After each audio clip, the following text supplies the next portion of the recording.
Doctors, do you know what percentage of hospital boards are actually comprised of doctors? What about hospital CEOs?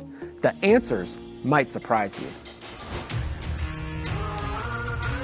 I'm Dr. Eric Bricker, and I'm also a healthcare finance expert. I know how doctors get taken advantage of financially, and that's why I've partnered with Know Me Health to share with you what I know. This is Healthcare Uncovered.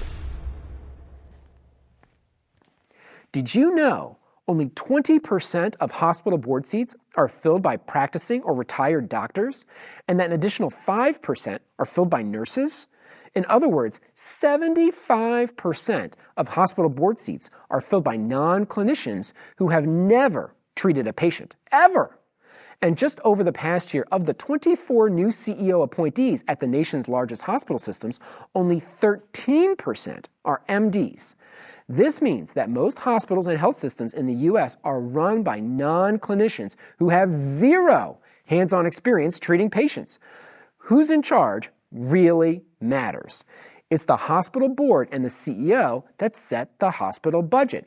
It's the board and the CEO that have final say on what the hospital does or does not spend money on. So the question is, can a hospital run by non-clinicians do what's best for patients? Does a hospital board of non-doctors who have not taken the Hippocratic Oath really put the patient first? Now, I should point out that there are a few notable exceptions. Perhaps the most famous example comes from the world-renowned Mayo Clinic based in Rochester, Minnesota. It's where kings and presidents and all sorts of important people fly in to receive best-in-class, world-class treatment. Mayo is the #1 ranked hospital by U.S. News & World Report and Newsweek. So it shouldn't be any surprise that at the Mayo Clinic, 12 of their 15 board seats are held by doctors. That's 80%. 80% of Mayo's board seats are held by physicians instead of the national average of 20%. And the CEO is, you guessed it, an MD, Dr. Gianrico Ferrugia. And many Mayo physicians say its governance structure has been one of the keys to Mayo's success over the years.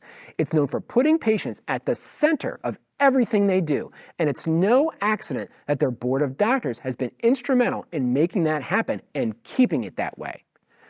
So what do doctors think about the current state of affairs for hospital boards? Surveys of physicians routinely find that 90% of doctors think doctors themselves should make up the majority of hospital boards. In other words, the vast majority of doctors do not agree with how hospital boards are run today. Now, of course, hospital boards themselves see things differently. Current hospital board members think physicians lack the business and management skills to effectively sit on a board of directors or run a complex organization. But, according to Bloomberg, 53% of hospitals were set to lose money in 2022, while almost all are coping with record job vacancies and sicker patients.